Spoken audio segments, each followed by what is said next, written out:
ನಮಸ್ಕಾರ ಎಲ್ಲರಿಗೂ. ಮನೆ ಕಟ್ತಾ ಇದೀವಿ ಸರ್, ಜಾಗನೂ ತಗೊಳ್ಬೇಕಂತಿದೀವಿ, ಸೈಟು ಅಥವಾ ಹೊಲ ಮನೆ. ಆದ್ರೆ ಎಲ್ಲೋ ಒಂದ್ ಕಡೆ ನಮ್ಗೆ ಸ್ವಲ್ಪ ಡಿಸ್ಟರ್ಬೆನ್ಸ್, ಅಡೆತಡೆ.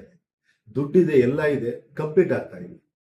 ಮನೆನೂ ಅಷ್ಟೇ, ಮನೆ ವಿಚಾರದಲ್ಲಿ ಅಷ್ಟೇ, ಬಹಳ ವರ್ಷಗಳಿಂದ ನಾವು ಮನೆ ಕಟ್ತಾ ಇದೀವಿ ಸರ್, ಕಂಪ್ಲೀಟ್ ಆಗ್ತಾ ಇಲ್ಲ.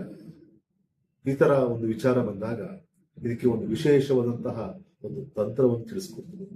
ಸೊ ಆ ತಂತ್ರ ಏನಪ್ಪಾ ಅಂತಂದ್ರೆ, ಮಂಗಳವಾರ ಅಥವಾ ಶನಿವಾರ ದಿನ ಭೂ ವರಹ ಸ್ವಾಮಿಯ ಒಂದು ಫೋಟೋನ ತಂದ್ಬಿಟ್ಟು ಮನೆಯಲ್ಲಿ ಪೂಜೆ ಮಾಡಿ, ನೀವು ಮಾಡುವಂತ ಈ ಒಂದು ಭೂಮಿಯ ಅಂಶ ಅಂದ್ರೆ ಒಂದು ಮನೆ ಕಟ್ಟುವ ಇರ್ಬೋದು, ಪ್ರಾಪರ್ಟಿ ತಗೊಳ್ಳೋದಿರ್ಬೋದು, ನಿಮಗೆ ಸಕ್ಸಸ್ ಕೊಡುತ್ತೆ. ಹಾಗೆ ಅಡೆತಡೆಯಲ್ಲಿ ಕೂಡ ನಿಮಗೆ ಜಯವನ್ನು ಸಿಗುವಂತ ಒಂದು ವಿಶೇಷವಾದಂತಹ ಈ ಒಂದು ತಂತ್ರ.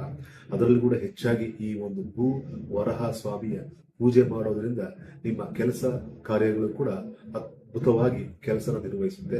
ಅದರಲ್ಲೂ ಕೂಡ ಈ ಶನಿವಾರ ಮತ್ತೆ ಮಂಗಳವಾರ ಎರಡು ದಿನದಲ್ಲಿ ನೀವು ತಂದು ಮಾಡ್ಕೋಬಹುದು. ಇದ್ರ ಜೊತೆಗೆ ಒಂದು ಸ್ಟ್ಯಾಚು ಅಥವಾ ಏನಾದ್ರೂ ಒಂದು ಬ್ರಾಸ್ ಮೆಟಲಿಕ್ ಇದ್ರೂ ಕೂಡ ತಂದು ಪೂಜೆ ಮಾಡಿ ಬಹಳ ವಿಶೇಷವಾಗಿ ಕಾರ್ಯನಿರ್ವಹಿಸುತ್ತೆ ಈ ಒಂದು ಪ್ರಾಪರ್ಟಿ ವಿಚಾರ, ಹಾಗೆ ಮನೆ ಕಟ್ಟುವ ವಿಚಾರ. ಸರ್ವೇ ಜನ ಸುಖಿನೋ ಭವಂತು.